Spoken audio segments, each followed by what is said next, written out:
They never planned for me. That was made clear from the start, not through screaming or outright rejection, but in the soft offhand comments that sliced deeper than a blade. We already had Alyssa.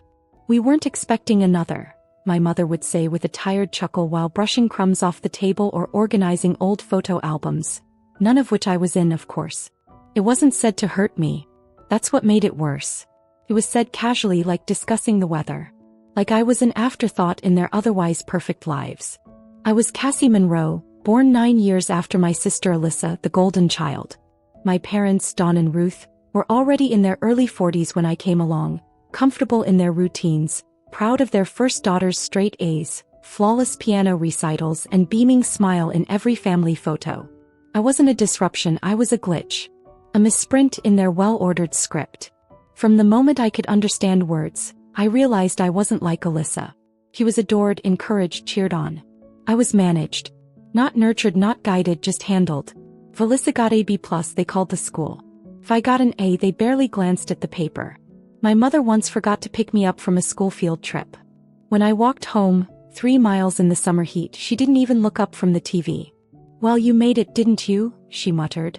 That was her version of affection. My father was quieter. He didn't say much about anything unless it was about Alyssa. He'd beam when she entered a room. With me, he'd grunt, maybe offer a distracted nod if he wasn't too deep into the sports section. We lived in a modest brick house in suburban Missouri, the kind with a patchy lawn and a rusted swing set that hadn't been used since Alyssa left for college.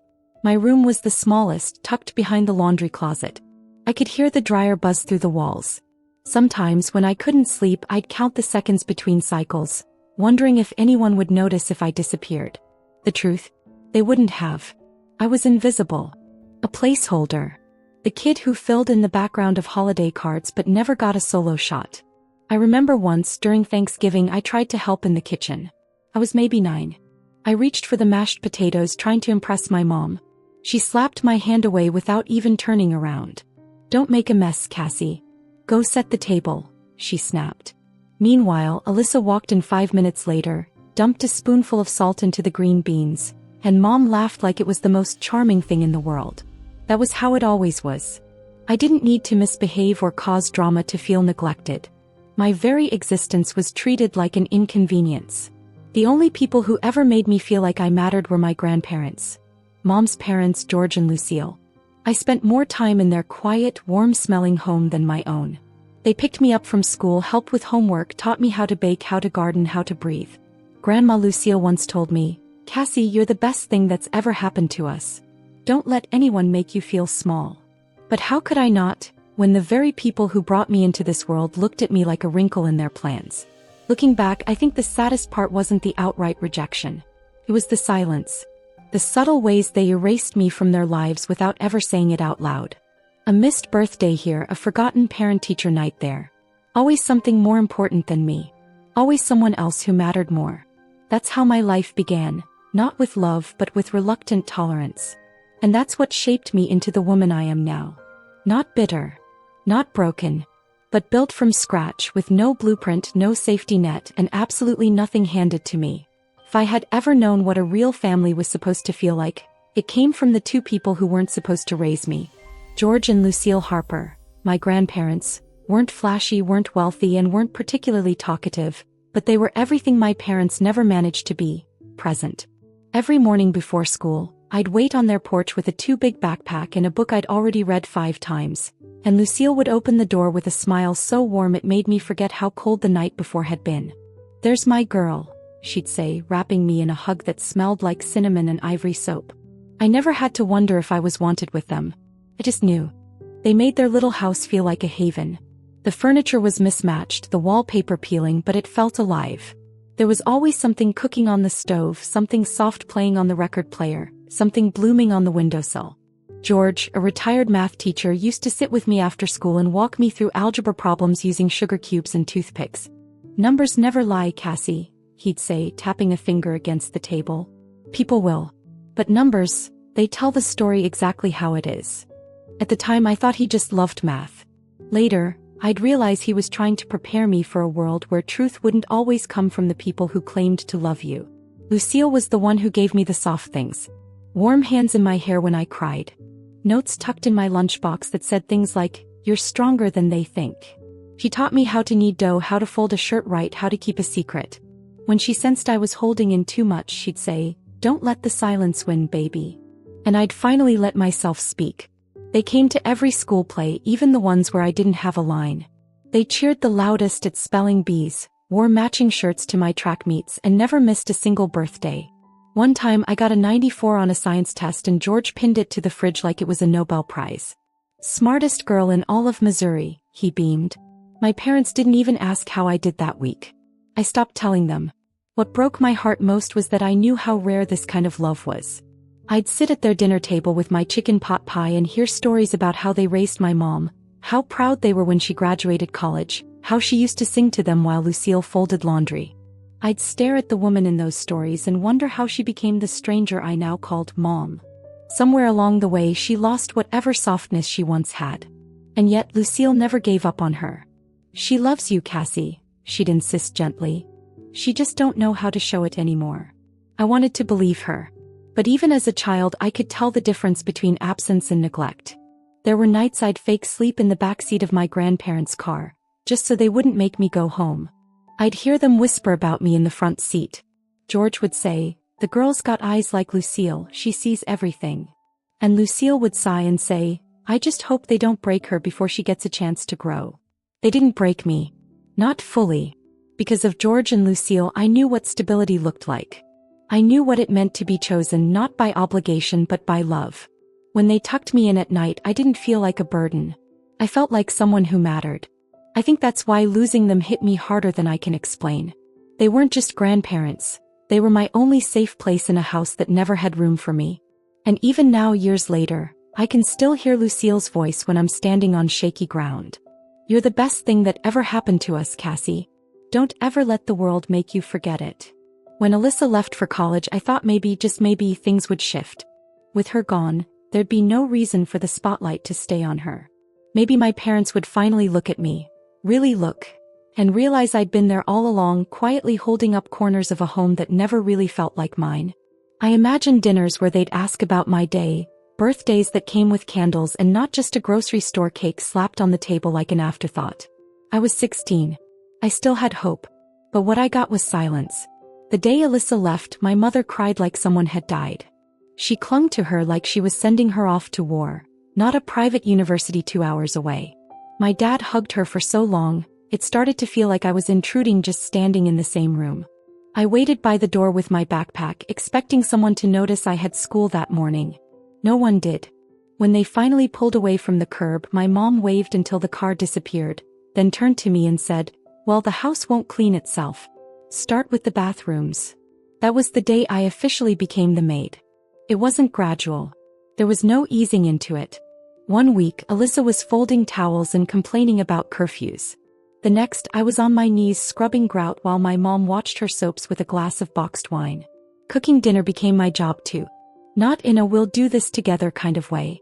No, one day she just tossed me a grocery list and said, "We expect dinner by 6. That was it.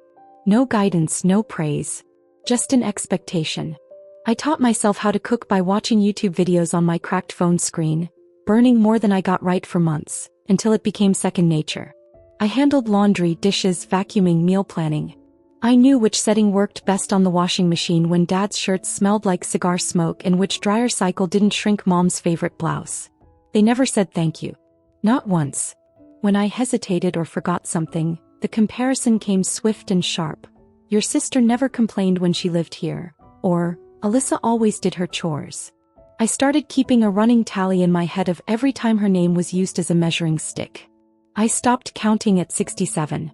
I juggled it all: school, housework, and a part-time job bagging groceries to save for college, since it was clear I'd be funding my own escape. I kept my GPA up, still made the honor roll, still tried. Not because I thought they'd notice, by then I knew better, but because George had once told me, "Cassie, education is the one thing no one can take from you. Not even the people who tried to make you feel small." I'd come home from 10-hour shifts smelling like bleach and frozen pizza, collapse into bed and wake up to another list of things to do.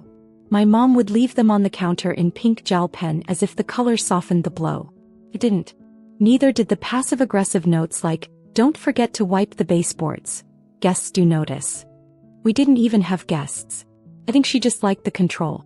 There was one night during my senior year when I came home with a college acceptance letter. It was from Northwestern. Full ride.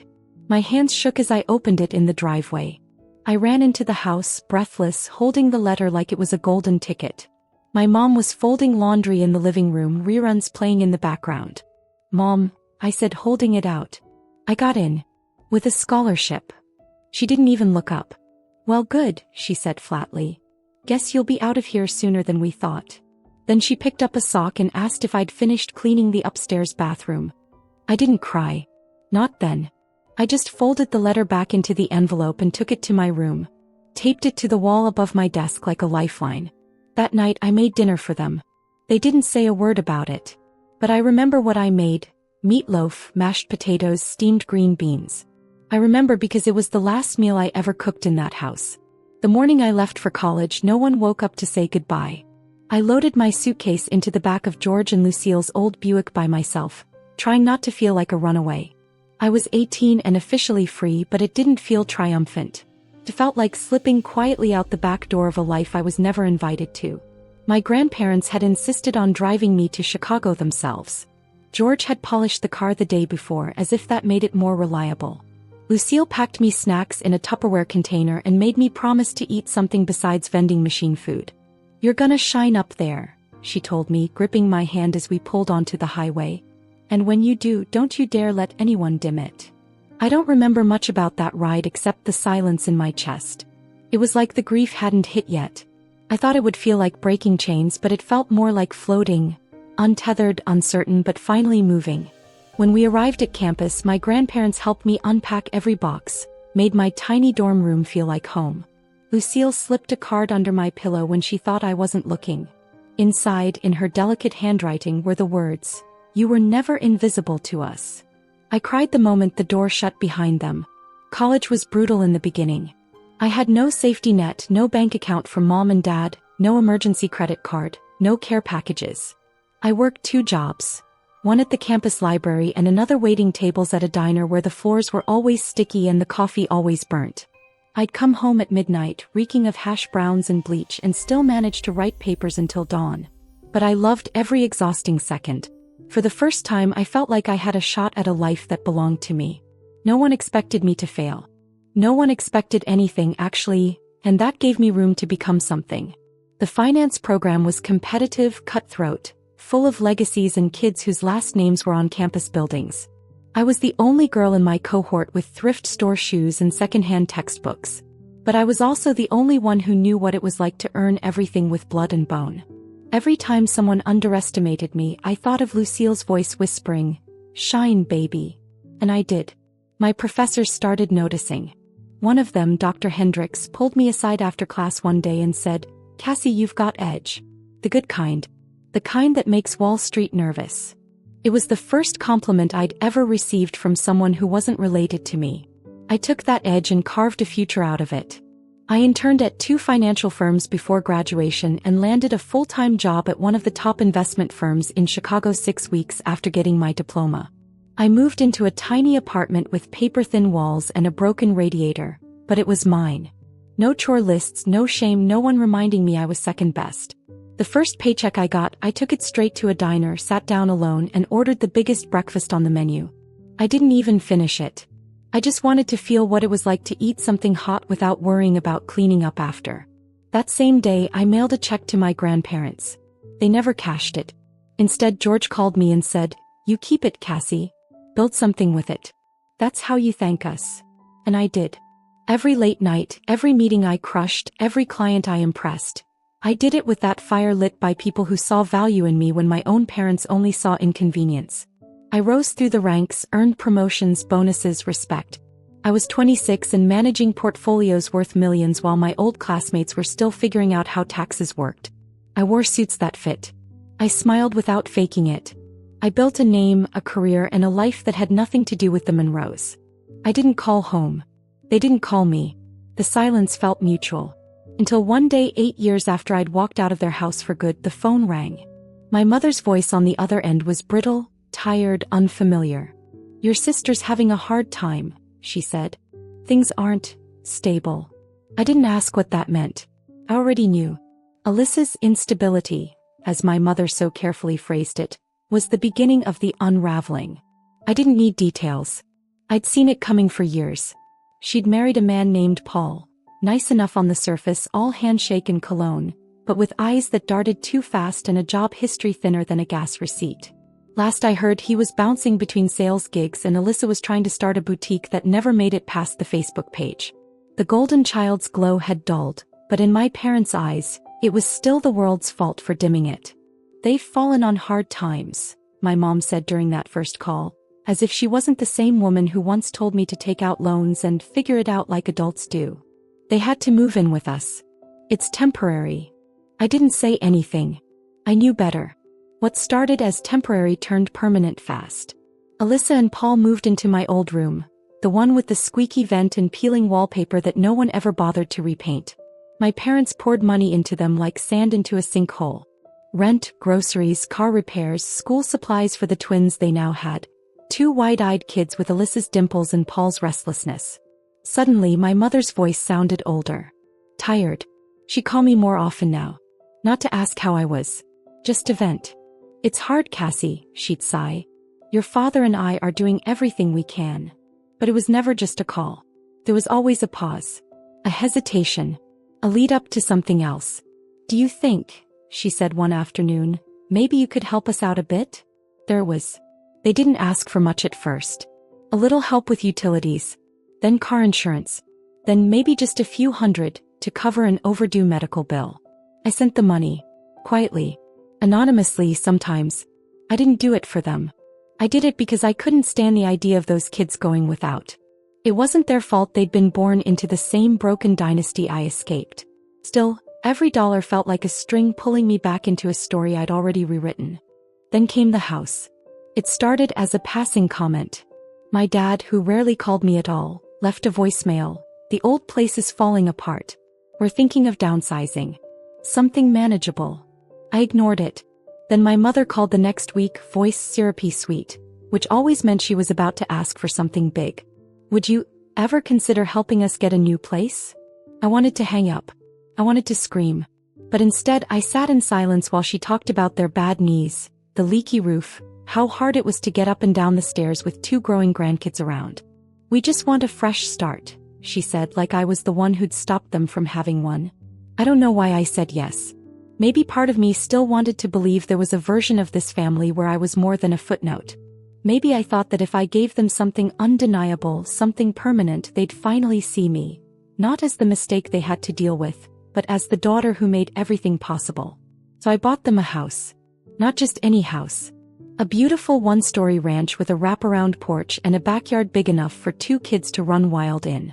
It was in a quiet neighborhood 10 minutes from a good school with wide doorways and no stairs, just like they said they needed. I handled the paperwork myself, paid in cash and signed the deed in my name. They cried when I told them. My mother actually sobbed. You didn't have to, she whispered, and for a moment I let myself believe she meant it. My father hugged me longer than he ever had before. We'll take good care of it, he promised. I believed him. We planned to have a small housewarming party. Nothing big, just close family, a few friends. I told them I wanted to be there when they moved in, wanted to see them open the front door and start fresh. Of course, my mother said. It's your gift to us. We want you there. But weeks passed. No date was set. Every time I asked, they gave me vague answers. Still packing, my dad would say. Emily's coordinating things with the movers, my mom would add, slipping back into her old habit of calling Alyssa by her full name when she didn't want me to notice how involved she was. I knew something was off. I just didn't know how deep it went. Until one night, a friend from high school, someone I hadn't spoken to in years, sent me a message. Didn't know your sister was throwing such a big party at your parents' new place. Looks amazing. Attached was a photo. Balloons, string lights, tables of food. People I hadn't seen in a decade gathered in a house I bought. And in the center of it all, smiling like she owned the place, was Alyssa. At first I thought it was a mistake. Some miscommunication. Maybe they planned a small get-together and forgot to mention it. Maybe they thought I was too busy. Maybe, God help me, I still wanted to give them the benefit of the doubt. So I called. My mother picked up on the third ring, her voice airy, too calm.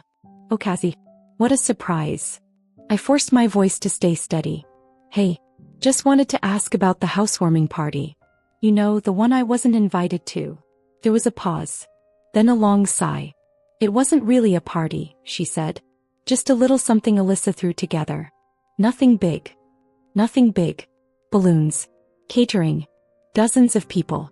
Facebook albums titled New Beginnings. But sure, nothing big." "I saw the pictures, Mom." My voice cracked, and I hated that she could still make me feel like the kid peeking around corners, desperate for an ounce of attention. "Why didn't you invite me?" Her tone shifted, defensive, brittle. "You're always busy, Cassie. We didn't want to burden you. Plus, Alyssa really wanted to make it special. You know how much she's been through lately." And there it was again. The golden pass. Alyssa's pain made everyone else's irrelevant. I had given them the house, the space, the fresh start. And in return they gave me absence. "You do realize I bought that house, right?" I said, my voice low now, shaking with the kind of restraint that comes just before a scream. "I gave that to you. I signed the deed. That porch Alyssa posed on, it's mine. That dining room she filled with her friends, it's mine." "Cassie," she said, quiet now, "don't make this ugly." Ugly. As if I was the one bringing dirt into a house already covered in it. I hung up. I didn't even say goodbye. I just sat there in the dark, phone on my lap, staring at nothing while my stomach twisted itself into knots. I didn't cry. I felt too hollow for that. I felt used. Like a donor who had given blood and was expected to thank the one who took it. The next day the calls started. First it was Mom again, leaving me voicemails laced with guilt. "You're overreacting, sweetie. It was just one night. Alyssa didn't mean anything by it. She was trying to help." Then came my father. Rare, gruff, uncomfortable on the phone. "We didn't think you'd want to be there. You never liked those things." And then Alyssa. Of course. Her message was short. "I don't know what your problem is. I was just trying to celebrate Mom and Dad. God forbid you let me do one nice thing without turning it into a drama." I listened to that voicemail 4 times. Each time I hated her more. Not just for what she did, but for how she still couldn't see it. He never had to. She was never held accountable. She floated through life on cushions other people paid for. I stopped picking up their calls. Then the text started. Passive-aggressive at first. "We'd love to talk when you're ready to be civil." Then it got bolder. "You're being selfish. This family's done so much for you. Don't throw it all away over one misunderstanding." One misunderstanding. I bought them a house. They threw a party I wasn't invited to. In that party they celebrated a life I gave them without me. They erased me from my own gift. That wasn't a misunderstanding. That was a message. And I heard it loud and clear. I blocked them all. That. Alyssa. Even Paul, though he never contacted me directly. I blocked every number, every social media account, every email address. I shut the door they'd kept half-closed my entire life. And for once it slammed from my side. But silence comes with its own weight. You don't walk away from family without bruises. Even when the hurt is justified, it echoes. You find yourself wondering if maybe, just maybe, you misread something. If maybe you were too harsh. If maybe forgiveness would be easier than loneliness. Then the letters came. Handwritten. Messy. My mother's cursive, shakier than I remembered. "We're sorry if you felt excluded," one began. Not "we're sorry we excluded you." Just, "if you felt that way." As if my pain were a misinterpretation. A technicality. One letter ended with, "You'll regret this when we're gone." And that did it. That was the moment the guilt they were trying to wrap around my neck turned into cement boots. And I chose to walk away anyway. I didn't plan to drive by the house. I wasn't checking up on them. That's what I told myself anyway. But something pulled me there one Saturday morning. A mix of anger, curiosity, and the kind of betrayal that lingers in your bloodstream long after you think you've healed. I hadn't seen the place since signing the deed, hadn't stepped foot on that porch since the day I handed them the keys, and thought maybe, just maybe, I was finally enough. The street was lined with cars. SUVs, minivans, a few sedans I vaguely recognized from childhood barbecues. Something was happening. My stomach dropped before I even parked. I stayed a block away, hidden in plain sight, watching through the windshield like I was casing the place. From the open windows came laughter, music, the faint clinking of dishes. There were balloons again, pastel blue and white, tied to the railing I'd paid for. Children ran across the lawn. A banner flapped above the garage. Welcome home. I got out of the car, walking slowly like my legs weren't sure they wanted to carry me closer. It wasn't a party for my parents. It wasn't a community potluck. It was a moving-in celebration. And this time it wasn't just Alyssa and her husband. It was everyone. Boxes labeled with her name were stacked by the door. Paul's truck was in the driveway. Through the bay window, I saw him laughing with my father, holding a beer like he'd lived there all his life. Alyssa was holding court near the kitchen island, pointing at furniture and grinning like a realtor giving a tour. I walked up the porch steps I'd bought. I didn't knock. I walked straight in. The music stopped. Conversations hiccuped mid-sentence. Eyes turned like a slow wave across the room, landing on me like I'd burst through the door of a stranger's home. My mother's smile froze on her face. "Cassie, you're here." "Yeah," I said. My voice was calm. Too calm. The kind of calm that only comes when the rage underneath has calcified into something sharper. I wasn't invited. Again. My father tried to recover. "We were going to tell you." "When?" I asked. "Before or after the last piece of my property was replaced with Alyssa's furniture?" No one spoke. Even the kids were quiet now, sensing something was off. "You told me you needed a fresh start," I continued. "You cried, Mom. You said this house was for retirement, for peace. You said you couldn't handle the stairs anymore. And now what? Alyssa's living here permanently? With her whole family? Was that always the plan?" Alyssa stepped forward. She looked nervous for once, like she wasn't sure how to spin this. "It just made sense," she said. "Mom and Dad needed help. Paul and we're in a better place to support them now." I laughed. Loud. Ugly. "Support them? What? You're living in a house I bought. You don't even pay rent." "We were going to start next month," Paul said quickly, defensive. "We just wanted to get settled first." I pulled the deed from my bag. Held it up. "Let's get something straight. This house is mine. I paid for every brick, every tile, every inch of it. I never signed it over. I never gave you permission to live here. I gave this to our parents, not to you." My mother's voice cracked. "Don't do this, Cassie. Please. The kids." "This isn't about the kids," I said. "This is about you. All of you. You took my gift, erased me from it, and handed it to someone who's been handed everything her whole life. And now you want me to stay quiet, to keep giving, to pretend this is normal." Alyssa's eyes narrowed. "You're blowing this out of proportion. You've always been jealous." There was the final straw.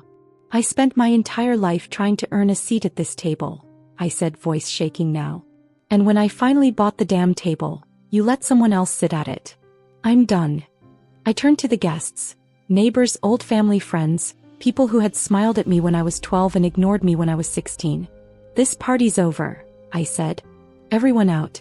Now." They didn't move at first. But my voice must have held something they recognized, something they couldn't argue with. People started to shift, whisper, collect their things. Alyssa stood frozen, white-faced. Paul mumbled something about this being unnecessary. My mother looked at me with eyes full of heartbreak. But I felt nothing. Because the house was mine. And I was finally claiming it. The last car pulled away just as the sun dipped behind the trees. The yard, once alive with laughter and clinking glasses, now sat eerily silent, littered with half-empty cups, crushed paper plates, and party streamers tangled in the bushes. I stood in the doorway watching it all fade. No one had said goodbye. Not Alyssa, not Paul, not even my parents. They left without a word, just like they always had when things got uncomfortable, when I stopped being convenient. The only sound inside the house was the hum of the refrigerator and my own heartbeat echoing in my chest. I walked slowly through the house, picking up fragments of the party as I went. Forks on the floor, a deflated balloon stuck under the couch, sticky rings from soda cans on the coffee table I never got to sit at. On the kitchen island sat a cake half-sliced with bright blue icing that read, "Welcome home, Alyssa." My name was nowhere. I stared at it for a long time. Then I picked it up and threw it straight into the trash. That night I didn't sleep. I sat in the living room, knees pulled to my chest, surrounded by silence. It wasn't the first time I'd felt abandoned. But it was the first time I didn't beg to be seen. Something inside me had shifted. I wasn't the same girl who stood outside dance recitals hoping for a ride home. I wasn't the teenager scrubbing toilets hoping it counted as love. I was the woman who built a life from nothing and still thought giving back meant they'd finally give me a seat at the table. I was wrong. The next morning I called a real estate attorney. I didn't need revenge. I needed closure. I asked what my options were. If I could legally evict them, if I could sell the house outright, if there was any way to untangle myself from this mess without setting fire to what little peace I had left. He was kind. Direct. "You have every right," he said. "It's your name on the deed. You own it." That was all I needed to hear. I sent an email. One line. "You have 30 days to vacate the property." I expected a war. I got silence. No calls. No threats. Just quiet. I think they knew. I think deep down they always knew this was coming, that I would eventually stop asking to be loved and start demanding to be respected. 3 weeks later, the house was empty. I returned once just to make sure.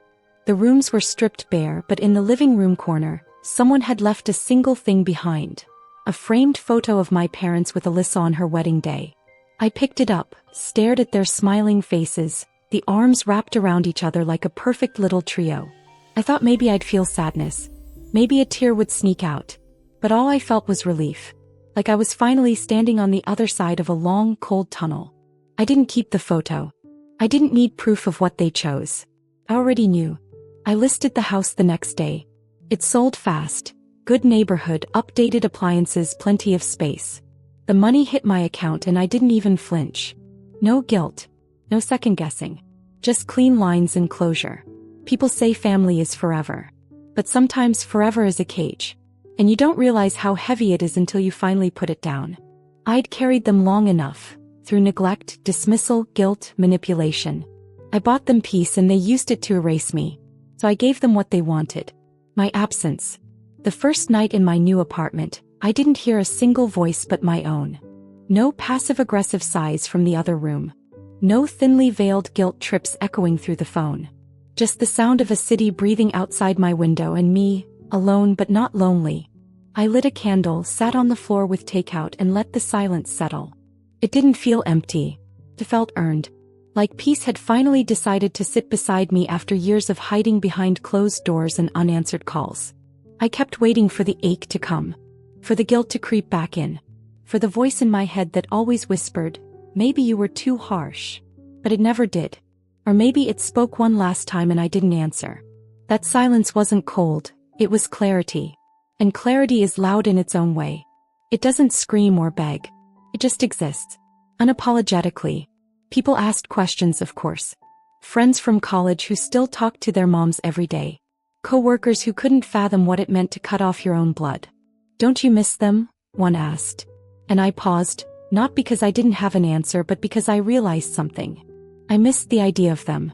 The parents I created in my head when I was little, the ones who showed up at recitals who told me I was enough. I missed the fantasy. But the reality? Oh. I didn't miss the weight of waiting to be chosen. I didn't miss the exhaustion of trying to be indispensable just to be tolerated. What surprised me most wasn't how light I felt. It was how quickly my life started to bloom once I made room for it. I redecorated my space. Not for Instagram, not to impress anyone. Just for me. Earth tones. Soft lighting. Shelves lined with books I actually had time to read. I picked up cooking again, something I'd abandoned years ago when my childhood kitchen became a battlefield. I wasn't making dinner out of obligation anymore. I was feeding myself. Nourishing something I didn't even know was starved. And slowly people came in. Real ones. Chosen ones. A neighbor named Jordan who brought me homemade banana bread after I helped carry their groceries. A coworker who turned into a friend after we stayed late at the office one night and ended up talking about childhoods over vending machine coffee. Even my therapist, who didn't try to fix me, just sat with me while I learned how to stop apologizing for needing space. I stopped explaining. Stopped justifying why I went no contact. I realized you don't need permission to protect your peace. You don't owe anyone access to the parts of you they only ever used. Family doesn't mean obligation. Love doesn't mean endurance. And blood doesn't mean belonging. What I had now wasn't loud. It wasn't flashy. It didn't come with banners or parties. But it was real. It was mornings without dread. It was friendships built on mutual care. It was walking into a room and not scanning it for someone who might disappoint me. It was saying no, and not having to explain myself afterward. It was freedom. And freedom, I learned, isn't always loud. Sometimes it's just the quiet click of a locked door behind you. The first bite of dinner in silence. The deep exhale after years of holding your breath. Sometimes freedom is just not waiting anymore. It happened on a Sunday. The kind of quiet, slow morning that used to be laced with obligation, calls I dreaded, texts I ignored, plans I made just to keep the peace. But this one was different. The sun poured through the blinds in streaks, and the only noise was the soft hum of jazz playing from my kitchen speaker as I made coffee. Felt so. Not empty. Not lonely. Just still in the best way. I was expecting Jordan and a few others later. Nothing fancy, just brunch. Real brunch, not the kind where everyone pretends to be happy between forks of overpriced eggs. This was homemade waffles, fresh fruit, mimosas in mismatched glasses, and people who actually asked how your week was and meant it. I was setting the table when it hit me. This was it. This was family. No bloodlines. No forced roles. No quiet hierarchies where I'd always come in last. Just laughter, honesty, comfort. The kind of family that lets you be tired. That lets you be soft. That shows up not out of duty but out of love. When they arrived, there was no need to perform. No tight smiles or tension waiting to explode. Just Jordan dropping their keys in the bowl like they'd lived here forever. Marcus bringing too many bagels and saying, just in case. Naomi kicking off her shoes, flopping onto my couch and groaning about dating apps. It was chaotic and cozy and beautifully imperfect. At one point, Jordan toasted with their glass of orange juice. To chosen family, they said, eyes twinkling. And to Cassie for finally letting herself be loved. I laughed, but my throat tightened. Because I knew what they meant. For so long I thought love was something you earned. That you had to hustle for it. That if you didn't bend, sacrifice, mold yourself into what they needed, you didn't deserve it. But this was different. This was effortless. Not in a way that lacked depth, but in a way that didn't hurt to hold. I didn't need to be the perfect daughter anymore. Or the reliable one. Or the fixer. I could just be Cassie. Flawed. Strong. Soft. Enough. After they left, I stood at the doorway of my apartment, looking at the empty glasses, the plates piled in the sink, the faint scent of syrup and citrus still hanging in the air. I thought about the house I'd left behind, the one I thought would buy me belonging. The one that tried to rewrite me out of my own story. I didn't miss it. I didn't miss them. Because I had this now. Not a picture-perfect life. Not a family album where I was finally in the center. But something better. Something real. The next time someone asks me if I talk to my parents, I won't flinch. I'll just smile, raise my coffee and say, no. But I found my family anyway. And that, I think, is the most radical kind of healing.